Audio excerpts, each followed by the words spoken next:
नमस्कार दोस्तों, पाथफाइंडर पर आप सभी का स्वागत है। दोस्तों, ब्यूरोक्रेसी पर किसका कंट्रोल होगा, इसको लेकर दिल्ली और केंद्र के बीच में टसल जो है काफी पुराना है। 2015 में सबसे पहले केंद्र ने नोटिफाई किया कि दिल्ली की जो सर्विसेज हैं या दिल्ली में जो सर्विसेज आती हैं, जो ब्यूरोक्रेट्स हैं, उन पर कंट्रोल होगा एलजी का, लेफ्टिनेंट गवर्नर, एडमिनिस्ट्रेटर, इनडायरेक्टली केंद्र के अधीन आएंगी। अब ये केजरीवाल सरकार को बिल्कुल गवारा नहीं था। केजरीवाल सरकार पहुंच गई दिल्ली हाई कोर्ट। वहां से एक सीरीज ऑफ कोर्ट जजमेंट शुरू हुआ, जिसके चलते हुए फाइनली पिछले हफ्ते ही लगभग ऑनरेबल सुप्रीम कोर्ट ने यह निर्धारित किया कि जो ब्यूरोक्रेसी है, जो सर्विसेज हैं, वो जो राज्य सरकार है यानी दिल्ली जो सरकार है उसके अधीन आएंगी। अब क्या ये यहीं पर खत्म होना था? बिल्कुल भी नहीं। उस जजमेंट को रिवर्स करते हुए अब केंद्र एक ऑर्डिनेंस लेकर आ गई है, जिसमें यह कह दिया गया है कि जो सर्विसेज हैं वो एलजी के अधीन होंगी, या फिर एक नई बॉडी क्रिएट करने की बात की है। बट यहां पर एक अंडरलाइन पॉइंट ये है कि जो डिसीजन होगा लेफ्टिनेंट गवर्नर का, वो यहां पर फाइनल होगा। क्या है पूरा मुद्दा? क्या इस टसल का कोई अंत होता दिख रहा है हमें? अभी इन सब चीजों के बारे में बात करेंगे, बैकग्राउंड के बारे में भी बात करेंगे और ऑर्डिनेंस मेकिंग पावर के बारे में भी बात करेंगे। दोस्तों, सबसे पहले पाथफाइंडर बैच के बारे में आपको रिमाइंडर दे दूं, ये क्लासेस शुरू हो जाएंगे हमारी 12 दिनों के अंदर, यानी 1 जून से। अभी आप एनरोल कर लीजिए, एक स्पेशल प्राइस 7999 पर विद माई कोड NDLive10। यहां पर आपको ये सभी बेनिफिट्स मिलने वाले हैं। कोई भी डाउट या कंफ्यूजन के लिए आप इस QR कोड को स्कैन करके एक फॉर्म होगा उसको फिल कर सकते हैं और हम तक रीच आउट कर सकते हैं। इसी के साथ लिंक जो है PDFs के, वो भी आपको डिस्क्रिप्शन और कमेंट्स में मिल जाएंगे सभी सेशंस के हमारे। चलिए शुरुआत करते हैं न्यूज की। तो केंद्र सरकार ने फ्राइडे यानी कल एक ऑर्डिनेंस पास किया, जिससे डेजिग्नेट किया गया है लेफ्टिनेंट गवर्नर को as the administrator of Delhi. उनको एडमिनिस्ट्रेटर ऑफ दिल्ली डेजिग्नेट कर दिया गया।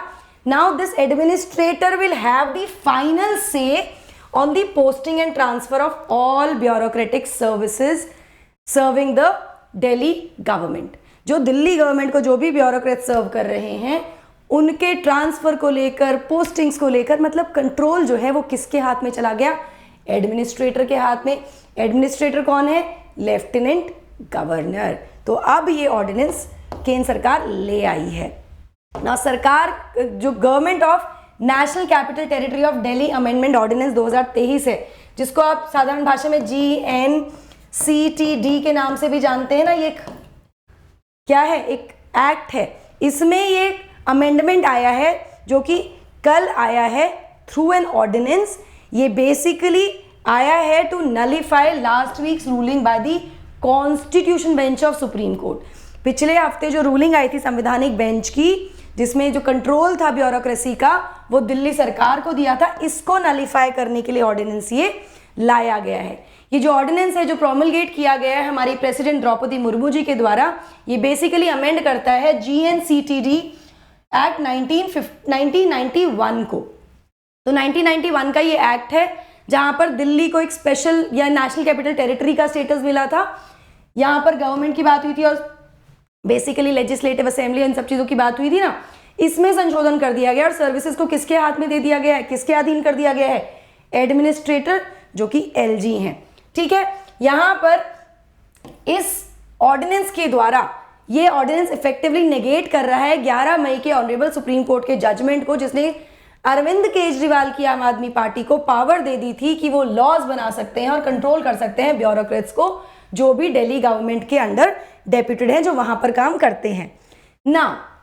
जो क्रिएशन, इसके साथ साथ एक और चीज की गई है, सॉरी, यहां पर इसके साथ साथ इस अमेंडमेंट के द्वारा या इस ऑर्डिनेंस के द्वारा, जो कि GNCTD एक्ट 1991 को अमेंड कर रहा है, इसमें एक स्टैट्यूटरी बॉडी के क्रिएशन की बात भी की गई है। यहां पर ऑर्डिनेंस के द्वारा एक नई statutory authority, the national capital services authority NCCSA, ये गठित की जाएगी। जिसको हेड कौन करेगा? उसको हेड करेंगे दिल्ली के इलेक्टेड चीफ मिनिस्टर।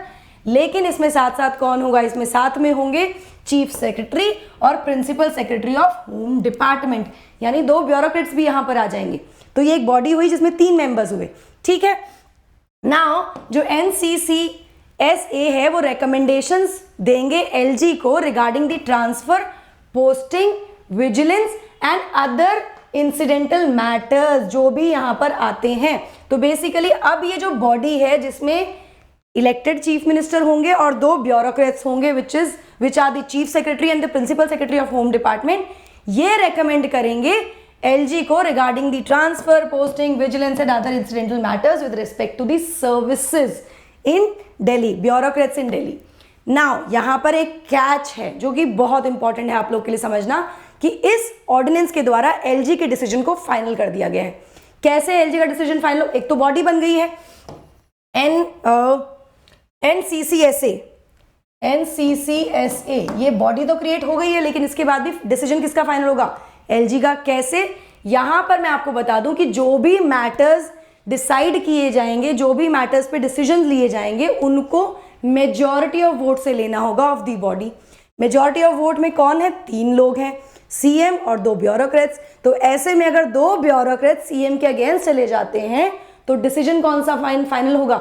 जो ब्यूरोक्रेट्स ने लिया है, मतलब जो कि लिया गया है बाय दी 2 सीनियर ब्यूरोक्रेट्स, वो डिसीजन मान्य होगा। सिंपल बोल दिया गया है कि भाई मेजॉरिटी ऑफ वोट से डिसीजन लिया जाएगा of the members present in voting. इस बॉडी की जो भी मुद्दे होंगे, पोस्टिंग हो सकता है, विजिलेंस से रिलेटेड हो सकता है, किसी भी सर्विस कंडीशन, किसी भी चीज से रिलेटेड होगा, डिसीजन बॉडी लेगी, बॉडी भी मेजॉरिटी से लेगी। ठीक है, यहां पर यह भी कहा गया, अब आप कहेंगे कि मैम इसमें LG का डिसीजन फाइनल कैसे हुआ? यहां पर यह कह दिया गया है ऑर्डिनेंस में आगे कि भाई अगर LG डिफर करते हैं इस रेकमेंडेशन से जो कि उनको दी गई है, डिसीजन तो LG ले रहे हैं रिगार्डिंग दिस, है ना। अब अगर ये बॉडी डिसीजन देकर भेजती है और LG उसको अग्री नहीं करते तो LG उस डिसीजन को एक बार वापस भेज सकते हैं रिकंसिडरेशन के लिए, जैसा कि हमारे राष्ट्रपति भेज सकते हैं under article 74 of the constitution, council of ministers को भेजते हैं ना, ऐसे इस बॉडी को वापस भेजा जाएगा। इसके बाद वो रिटर्न करेंगे रिकमेंडेशन को to the authority for reconsideration. लेकिन अगर दोबारा से there will be a discontinuance, there will be a difference of opinion, there will be a difference of opinion, तो ऐसे केस में in case of the parliament, अगर राष्ट्रपति रिकंसिडरेशन के लिए भेजते हैं और दोबारा से सेम चीज आती है तो राष्ट्रपति बाउंड है उस पर एग्री करने के लिए। In this particular case the decision of the lieutenant governor shall be final. तो यहां पर LG की जो डिसीजन होगा वो फाइनल हो जाएगा विद रिस्पेक्ट टू सर्विसेज।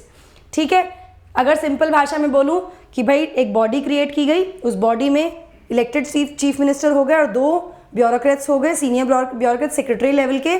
ठीक है, अब ये डिसीजन जो लिया जाएगा इस बॉडी के द्वारा with respect to the services, posting, vigilance, जो भी मुद्दे हैं उससे रिलेटेड, मेजॉरिटी से लिया जाएगा प्रेजेंट इन वोटिंग। ये डिसीजन जब रेकमेंड करेगा LG को किसी भी चीज के लिए, तो LG इस डिसीजन से अगर अग्री नहीं करते हैं तो वो रिकंसिडरेशन के लिए भेज देंगे उसको।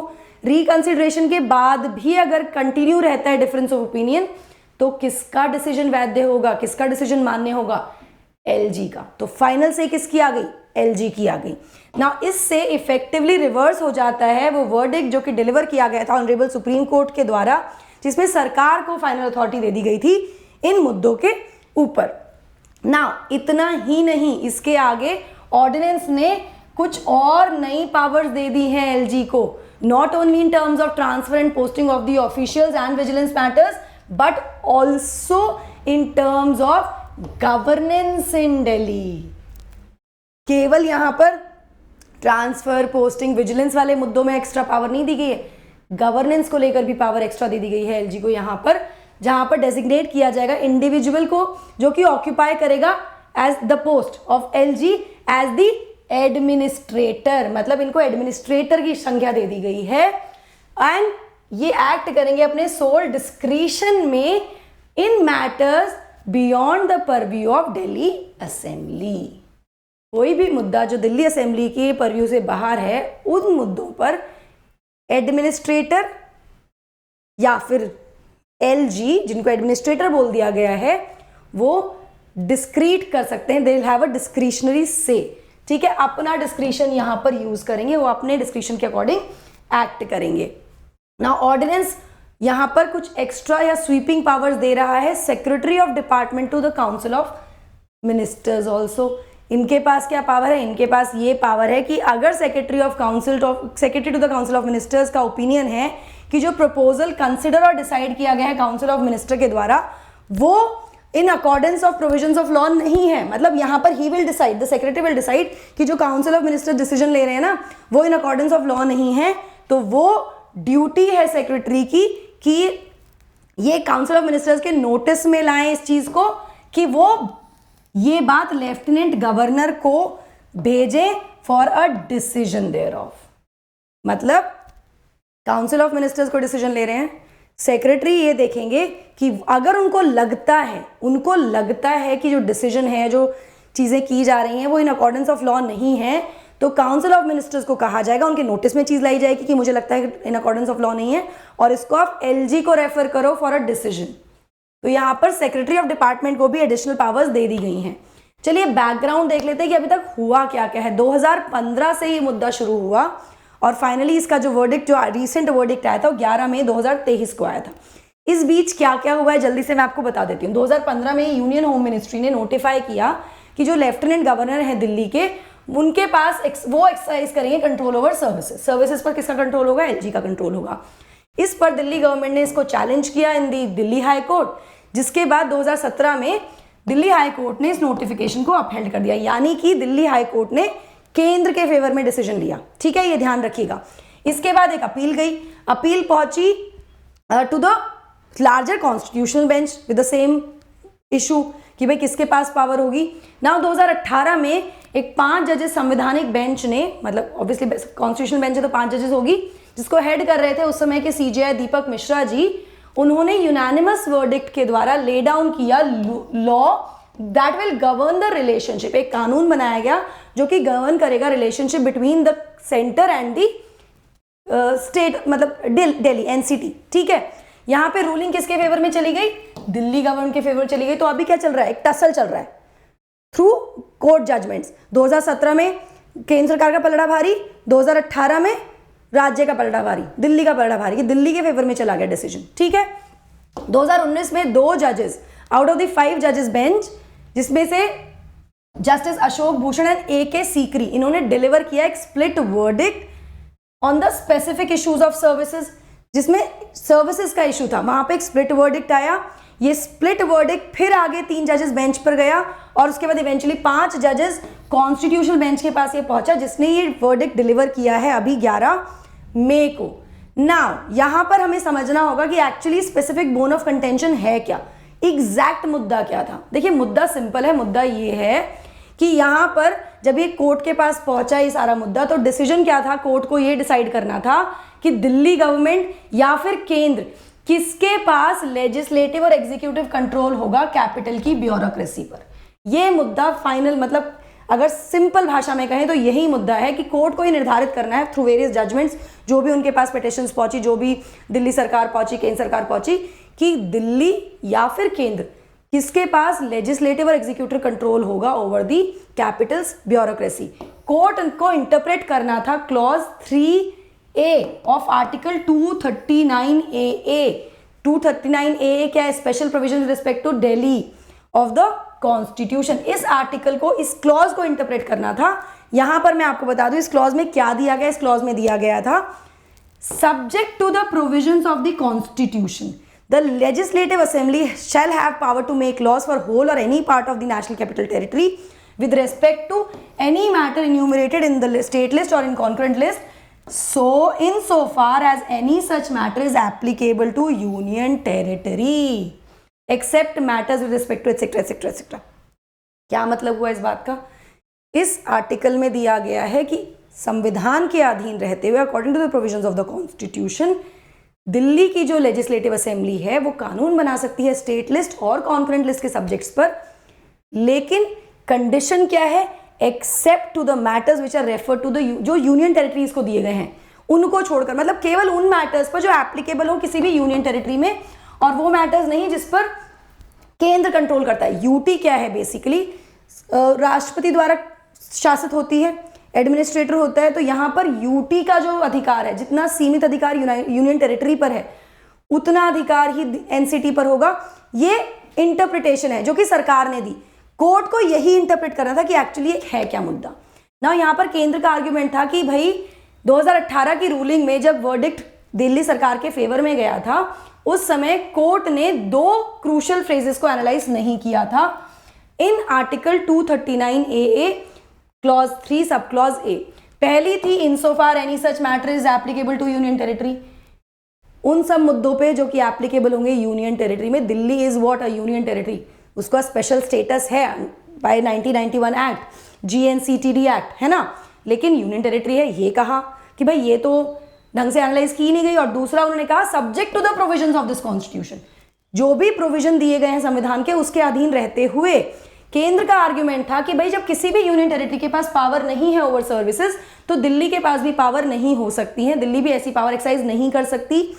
एसेंशियली दिल्ली केवल लेजिस्लेट, केवल उन मुद्दों पर लॉ या कानून बना सकती है जो बाकी यूनियन टेरिटरीज करती हैं, जिसपे वो अलाउड है टू लेजिस्लेट अपॉन, है ना, एक्सप्लिसिटली, केवल उन्हीं पर दिल्ली भी काम कर सकती है, ऐसा केंद्र ने कहा ना। यहाँ पर कोर्ट ने क्या कहा? कोर्ट ने कहा कि Delhi under the constitutional scheme, संवैधानिक स्कीम के तहत ही Delhi is a sui generis और यूनिक मॉडल, ये अलग है और ये बिल्कुल भी सिमिलर नहीं है बाकी यूनियन टेरिटरीज के। यहाँ पर कोर्ट के द्वारा कहा गया कि दिल्ली एक स्पेशल कॉन्स्टिट्यूशनल स्टेटस प्रेजेंट करती है अंडर आर्टिकल 239 AA, जहाँ पे NCT का जो दर्जा दिया गया है।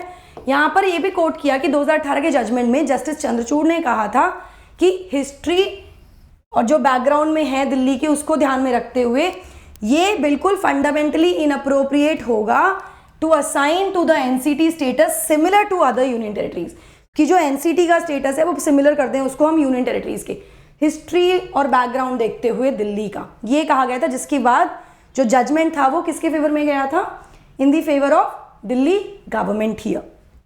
लेकिन क्या यहीं पर खत्म होना था? अब यहाँ पर अगर हम जो जजमेंट आया रिसेंटली उसके द्वारा 2018 के बाद भी करें और अभी जो रिसेंट जजमेंट आया उसके अनुसार दिल्ली की जो पावर है उसका एक्सटेंट क्या है, तो यहाँ पर 239 AA स्पेसिफिकली एक्सक्लूड करता है लैंड, पुलिस और पब्लिक ऑर्डर। ये किसके पास होते हैं? ये इस 239 AA के अंडर ये तीनों जो सेक्टर्स एरियाज हैं ये केंद्र के अधीन होते हैं, police, public order and land, ठीक है, from the purview of legislative power of Delhi government.